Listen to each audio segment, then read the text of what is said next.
Hi ನಮಸ್ಕಾರ news ಫಸ್ಟ್ಗೆ ಸ್ವಾಗತ. ನಾನು ನವೀನ್ ಕುಮಾರ್ BN. ಈಗೇನಿದ್ರು ಟೆಕ್ನಾಲಜಿ ಯುಗ. ಆಲ್ಮೋಸ್ಟ್ ಆಲ್ ಟೆಕ್ನಾಲಜಿಯಲ್ಲಿ ನಡೀತಾ ಇರೋದು ಆಗ್ತಾ ಇರೋದು ಕೂಡ. ₹100 ಕೊಟ್ಟು 1 GB ಹಾಕಿಸ್ಕೊಳ್ತಾ ಇದ್ದಂತಹ ಕಾಲ ಹಿಂದೆ ಇತ್ತು. ಆದರೆ ಈಗ ಚಿಲ್ಲರೆ ಲೆಕ್ಕದಲ್ಲಿ 1 GB ಡೇಟಾ ಸಿಗ್ತಾ ಇದೆ. ಕೆಲವೊಂದು ಕಡೆ ನೆಟ್ವರ್ಕ್ ಇಲ್ಲದೆ ಪರದಾಟವನ್ನು ಪಡ್ತಾ ಇದ್ದಾರೆ. ಇನ್ನೂ ಹೇಳಬೇಕು ಅಂತಂದರೆ ಏನಾದರೂ ವಿಡಿಯೋ ಅಥವಾ ಫೋಟೋ ಡೌನ್ಲೋಡನ್ನು ಮಾಡ್ಕೊಳ್ಬೇಕು ಅಂತಂದರೆ ಬರುವಂತಹ ಡೇಟಾ ಎಲ್ಲ ಕೂಡ ಹರಿಯುವಂಥ ನದಿಯಂತೆ ಹರಿದೋಗುತ್ತೆ ಅಂತಾರೆ. ಆದರೆ ಈಗ ಹೇಳ್ತಿರೋದು ನಡೀತಾ ಇರೋದು 4G 5G. ಈ ಕಾಲ ಎಲ್ಲ ಹೋಗಿ 10G ನೆಟ್ವರ್ಕ್ ಎಂಟ್ರಿ ಕೊಡುವಂತಹ ಸಾಧ್ಯತೆಗಳು ಹೆಚ್ಚಾಗಿದೆ. ಇದು ಆ್ಯಕ್ಚುಲಿ ಚೆನ್ನಾಗಿರೋದು ಅಂತ ನೀವು ಹೇಳ್ಬೋದು. ಆ್ಯಕ್ಚುಲಿ ಈ 10G ನೆಟ್ವರ್ಕನ್ನು ಫಾರ್ ದಿ ಫಸ್ಟ್ ಟೈಮ್ ಚೀನಾದಲ್ಲಿ 10G ಸ್ಪೀಡನ್ನು ಇಂಟರ್ನೆಟ್ ಕೊಡುವಂಥ ಸೌಲಭ್ಯವನ್ನು ಕೊಡ್ತಾ ಇದೆ. ಜಸ್ಟ್ ಸೆಕೆಂಡ್ಗಳಲ್ಲೇ 2 ಗಂಟೆಗಳಷ್ಟು ದೊಡ್ಡದಾಗಿರುವಂತಹ ಸಿನಿಮಾಗಳನ್ನು ಡೌನ್ಲೋಡನ್ನು ಮಾಡಿಕೊಳ್ಳುವಂಥ ಸಾಮರ್ಥ್ಯ ಈ 10Gಗೆ ಇದೆ ಅಂತೆ. ಚೀನಾದ ಯುನಿಕಾಮ್ ಹಾಗೂ ಹುವಾವೆ ಕಂಪನಿಗಳು ಜಂಟಿಯಾಗಿ ಈ ಆಪರೇಷನನ್ನು ಶುರು ಮಾಡಿದೆ. ಹುವಾವೆನ ಹೆಬೈ ಸಿಟಿಯಲ್ಲಿ ಮೊಟ್ಟ ಮೊದಲ ಬಾರಿಗೆ 10G ಬ್ರಾಡ್ಬ್ಯಾಂಡನ್ನು ನೆಟ್ವರ್ಕನ್ನು ಸೇವೆಯನ್ನು ಶುರು ಮಾಡಿಕೊಂಡಿದೆ. ಹೆಬೈ ನಗರದ ಹಲವು ಮನೆಗಳಿಗೆ ಸದ್ಯ ಈ ಹೈಸ್ಪೀಡ್ ಸೇವೆಯನ್ನು ಒದಗಿಸಿಕೊಡಲಾಗ್ತಾ ಇದೆ. ಈ ಹೈಸ್ಪೀಡ್ ನೆಟ್ವರ್ಕ್ ಅತ್ಯಾಧುನಿಕವಾಗಿ ವಿಶ್ವದ ಮೊದಲ 50G ಫೈಬರ್ ಆಪ್ಟಿಕಲ್ ನೆಟ್ವರ್ಕ್ನಿಂದ ಕೆಲಸ ಮಾಡುತ್ತಂತೆ. ಆಪ್ಟಿಕಲ್ ಫೈಬರ್ ಆಕ್ಸೆಸ್ ನೆಟ್ವರ್ಕ್ನ ಕೋರ್ ಆಕ್ಟಿಟೆಟ್ನ ಅಪ್ಗ್ರೇಡ್ಗಳು ಕೆಲಸ ಮಾಡ್ತಿದೆ.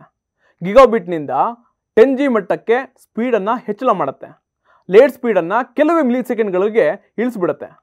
ಡೆಮೋ ಮಾಡಿ ನೋಡಿದಾಗ ಡೌನ್ಲೋಡ್ನಲ್ಲಿ 9834 MBPS, ಅಪ್ಲೋಡ್ 1008 MBPS ಹಾಗೂ ಲೇಟೆನ್ಸಿ ಕೇವಲ 3 ಮಿಲಿ ಸೆಕೆಂಡ್ಗಳು. ಈ ಹೈಸ್ಪೀಡ್ ಇಂಟರ್ನೆಟ್ನಲ್ಲಿ 8K ಸಿನಿಮಾವನ್ನು ಕೇವಲ 72 ಸೆಕೆಂಡ್ಗಳಲ್ಲಿ ಡೌನ್ಲೋಡ್ ಮಾಡ್ಕೊಳ್ಬೋದು.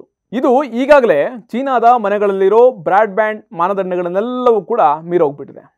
ಈ ಬೆಳವಣಿಗೆಯಿಂದ 8K video streaming, cloud computing ಹಾಗೂ ಡೀಪ್ ವರ್ಚುವಲ್ ರಿಯಾಲಿಟಿ ಅನುಭವಗಳಂತಹ ಹೆಚ್ಚಿನ ಬ್ಯಾಂಡ್ವಿಡ್ತ್ ಅಪ್ಲಿಕೇಶನ್ಗಳಿಗೆ ಹೊಸ ದಾರಿಯನ್ನು ಮಾಡಿಕೊಡ್ತಾ ಇದೆ. ಮುಂದಿನ ಪೀಳಿಗೆಯ ನೆಟ್ವರ್ಕ್ ಯೋಜನೆಯಲ್ಲಿ ಚೀನಾ ಮುಂದಿದೆ. ಜನವರಿ 25ರ ಹೊತ್ತಿಗೆ 4.25 ಮಿಲಿಯನ್ 5G ಬೇಸ್ ಸ್ಟೇಷನ್ಗಳನ್ನು ಶುರು ಮಾಡಲಾಗ್ತಾ ಇದೆ.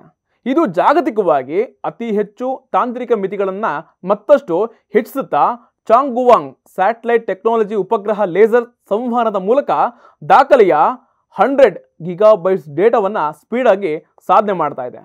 ಇದು ಸ್ಟಾರ್ಲಿಂಕ್ನ ಪರ್ಫಾರ್ಮೆನ್ಸನ್ನು 10 ಪಟ್ಟು ಮೀರಿಸೋಗ್ತಾ ಇದೆ. ವಿಶ್ವದಲ್ಲೇ ಮೊಟ್ಟ ಮೊದಲ ಬಾರಿಗೆ 10G ನೆಟ್ವರ್ಕನ್ನು ಕೊಡ್ತಾ ಇರೋದ್ರಿಂದ ಟೆಕ್ನಾಲಜಿಯಲ್ಲಿ ಚೀನಾ ಕಮಾಲ್ ಮಾಡ್ತಾ ಇದೆ. ಚೀನಾ ಮಾಡೆಲ್ಗಳು ನಮ್ಮ ದೇಶದಲ್ಲಿ ಆಟ ಆಡ್ತಾ ಇದೆ. ಅದರ ಜೊತೆಗೆ ಪಕ್ಕದ ರಾಷ್ಟ್ರದಲ್ಲಿ ಸೃಷ್ಟಿಯಾಗಿರುವಂತಹ 10G ನೆಟ್ವರ್ಕ್ ಏನಾದರೂ ನಮ್ಮ ಭಾರತಕ್ಕೂ ಕೂಡ ಲಗ್ಗೆ ಇಡುತ್ತಾ ಅನ್ನುವಂಥ ಕುತೂಹಲ ಹೆಚ್ಚಾಗ್ತಾ ಇದೆ. ಚೀನಾ ಮಾಡೆಲ್ಗಳನ್ನು ನಮ್ಮ ದೇಶದಲ್ಲಿ ಒಂದು ಕಡೆ ಇಟ್ಟಿದ್ದಾರೆ. ಆದರೆ 10G ನೆಟ್ವರ್ಕ್ ಏನಾದರೂ ಕೂಡ ಬಂದರೆ ಚೀನಾ ಮಾಡೆಲ್ ಥರ ಆಗೋಗುತ್ತಾ ಅಂತ ಜನರ ಭಾವನೆಯಲ್ಲಿ ಈಗ ವ್ಯಕ್ತವಾಗ್ತಾ ಇದೆ. ಲೇಟೆಸ್ಟ್ ಗಳಿಗಾಗಿ ನೋಡ್ತಾ ಇರಿ ನ್ಯೂಸ್ ಫಸ್ಟ್, ನಿರ್ಭೀತಿಯಿಂದ ನಿಮ್ಮ ಪರವಾಗಿ.